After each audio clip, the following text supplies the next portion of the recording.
आदि से अनंत तक है यही परंपरा, कायर भोग्या दुख सदा, वीर भोग्या वसुंधरा.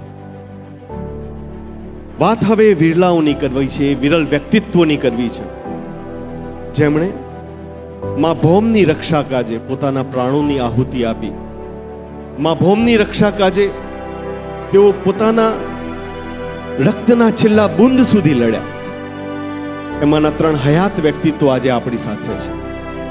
આપણા જ કાર્યક્રમના એક મહેમાન શ્રી બ્રિગેડિયર અજીતસિંહ શેખાવત સાહેબને સન્માનિત કરીને આપણે આ પરંપરાને આગળ વધારીશું. બ્રિગેડિયર શ્રી અજીતસિંહજી શેખાવત સાહેબની પશ્ચાતભૂમિ ચિત્તોડગઢની સૈનિક શાળા છે. વારસાગત રીતે અપ્રતિમ જુસ્સો અને શૌર્યના ગુણો ધરાવતું આ વ્યક્તિત્વ જયપુરની મહારાજા કોલેજમાંથી પોતાનું ગ્રેજ્યુએશન એનસીસી સી સર્ટિફિકેટ સાથે પાસ કરવાની સાથે સાથે બેસ્ટ કેડેટનો એવોર્ડ પણ મેળવેલો. વર્ષ 1983માં પ્રજાસત્તાક દિનની ઉજવણીમાં દિલ્હી ખાતે ભાગ લઈ વડાપ્રધાનશ્રીને ગાર્ડ ઓફ ઓનર આપેલ. તેઓએ 1990થી 95ના વર્ષો દરમિયાન કાશ્મીર વેલીમાં રાષ્ટ્ર વિરોધી પ્રવૃત્તિઓને ડામવા હાથ ધરાયેલા એક ઓપરેશનમાં ભાગ લીધો.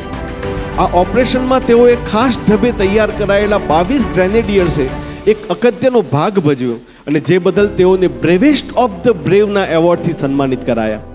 તેઓના કાર્યકાળ દરમિયાન આર્મી કમાન્ડર કમેન્ડેશન કાર્ડ તથા વાઉન્ડ મેડલથી પણ તેઓ નવાજીત થયા.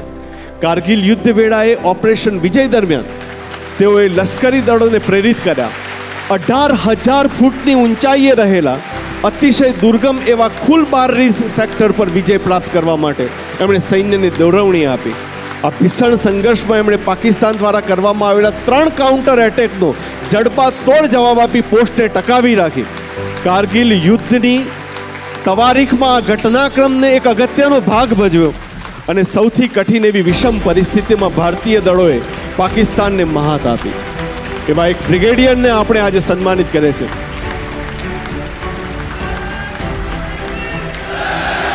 ભારત માતા કી